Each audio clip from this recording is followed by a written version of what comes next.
Assalamu alaikum and hi viewers, this is Sajjad Hussain once again and you are watching my YouTube channel. Welcome to this video in which we are going to discuss 5 very important terms that have been used in poetics by Aristotle, and by the end of this video there is a surprise short answer question that I would discuss, so stay tuned. The 5 terms that we have to discuss today are: number 1, Anagnorisis; number 2, Peripety; number 3, Hubris; number 4, Mythos; and number 5, Ethos. But before I move on to discuss the first term, which is Anagnorisis, I want to give you a tip regarding singular and plural nouns. If a noun ends at sis and you have to change it into a plural form, you simply use ses by the end instead of sis. You will add or you will use ses. For example, Anagnorisis, Anagnorisis is singular and its plural will be Anagnorises. Similarly, if we have a word analysis, analysis, this is singular and the plural of analysis would be analyses, analyses. I hope this is clear. Okay, now let's discuss the first term, that is anagnorisis. Literally, it is a Greek word which means awareness, which means knowledge, which means realization, which means awareness, and it is a knowledge that dawns on the tragic hero, and from ignorance and from darkness he comes to light, he comes to knowledge. And this knowledge is very vital, is very crucial, because it brings about the downfall and it contributes to his downfall. For instance, we can discuss Oedipus. Oedipus is informed by the messenger from Corinth that King Polybus and Queen Merope were not his real parents. So he starts an investigation regarding his parentage and he tries to find out who his real parents are, and through a series of incidents and events he ultimately comes to know that he has killed his real father and married his own mother.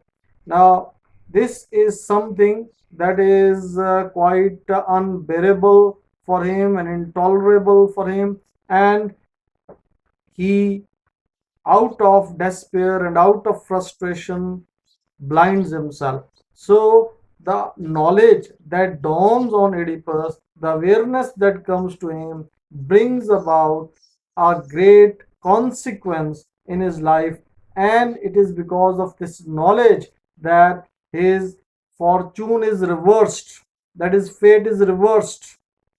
And this is what is the second term that we have to discuss: reversal of fortune. The word in Greek that is used for this reversal of fortune is peripety.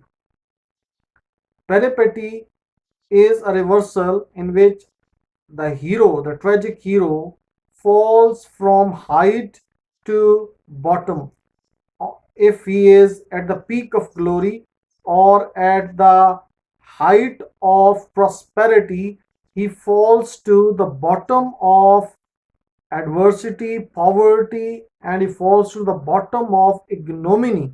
And from an authoritative and renowned person, from a well-regarded person, from a well-esteemed person, he falls to the bottom of degradation, abomination, hatred, and resentment and anonymity.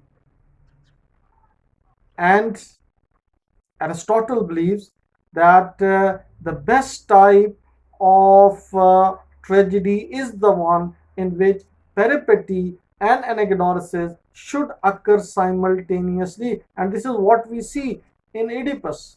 When Oedipus comes to know the true information or true knowledge about his parents, there is reversal of fortune that takes place after this, and feelings of pity and fear are invoked, which ultimately result in catharsis, and tragic pleasure is achieved.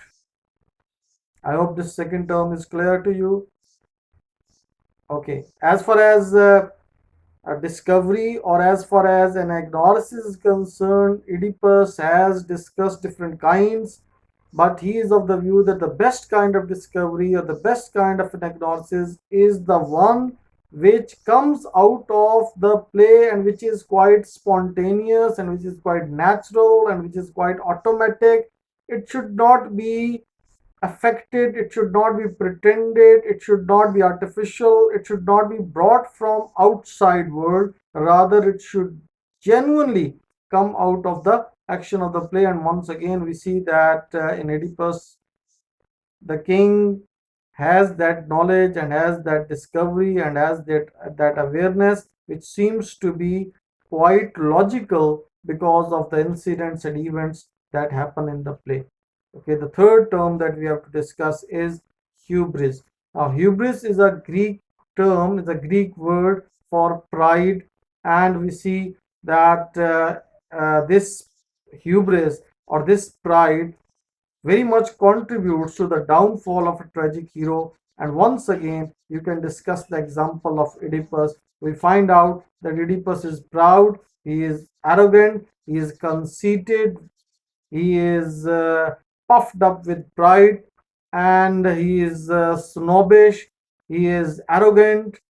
When he talks to his people in the beginning, he is very sympathetic and affectionate and loving and caring towards them, but he boasts of his knowledge and he shows pride in his knowledge, and he tells them that he is a wise man and his wisdom in the past sailed them through.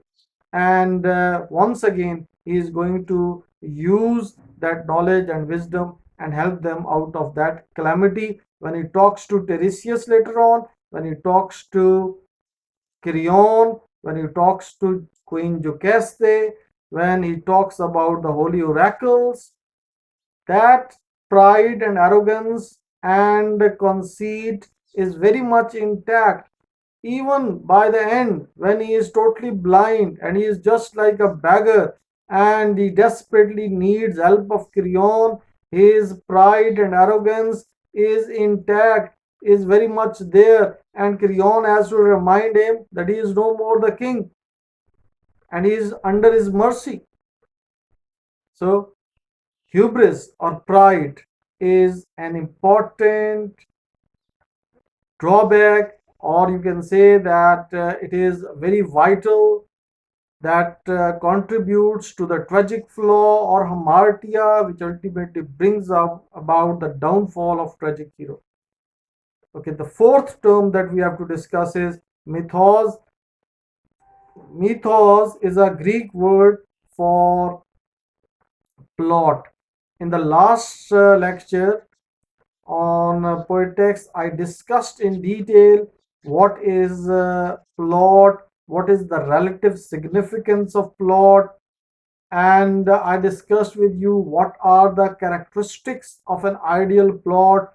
And if you haven't gone through that video, I would recommend that you must watch it so that you get a fair bit of idea what an ideal plot is and what are the different types of plot, complex plot and simple plot, and then there is singular plot and multiple plot. There is all these details regarding plot I have already discussed in that video in detail.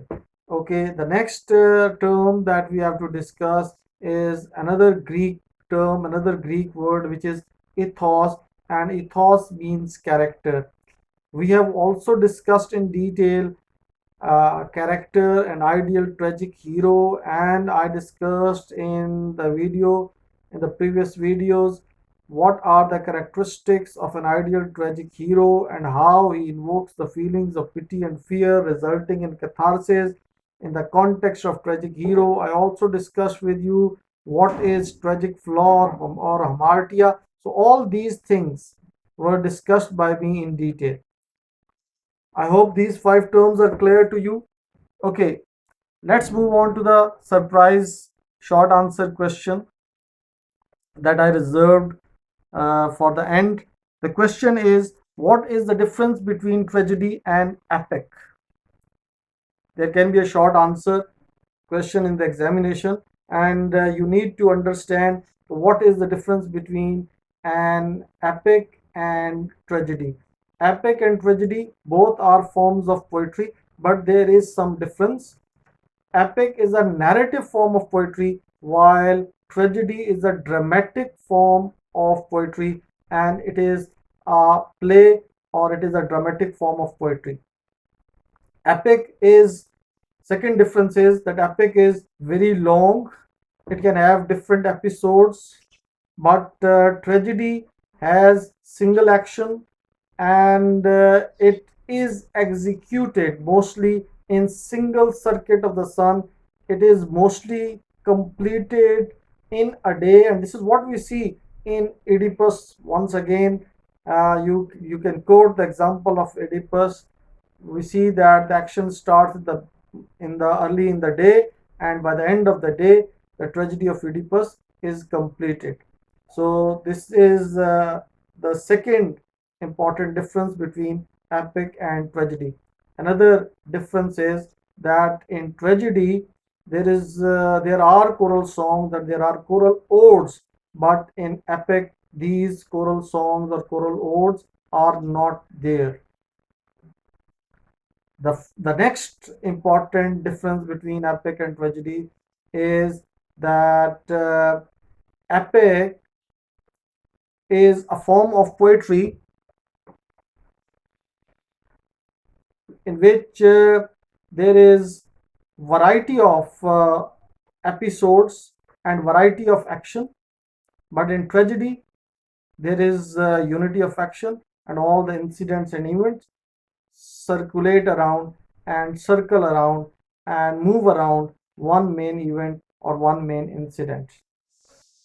Viewers, I hope today's video would be highly useful for you, and this would help you a lot in preparing for the exams. Do give me your feedback in the form of comments, and tell me what are the different topics that you want that we should make video on, and keep watching, keep following, do keep me in your prayers. Thank you. This is all for today.